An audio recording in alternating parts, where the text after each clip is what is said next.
30 minute পর দেখুন এটা কিন্তু একদম শুকিয়ে গিয়েছে। এখন এটা আমি খুব ভালো মতো করে নেড়েচেড়ে দেখুন কতটা ঝরঝরে হয়েছে এবং প্রত্যেকটা ভাত কিন্তু সিদ্ধ হয়ে গিয়েছে। এখন আমি ঘি দিয়ে আমি আরও 30 মিনিট এটা এভাবেই রেখে দিব।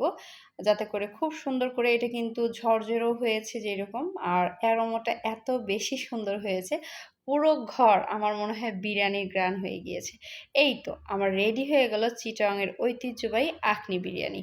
আমি তো আর অপেক্ষা করতে পারছি না। আমি কিন্তু এখন প্লেটে নিয়ে নিচ্ছি।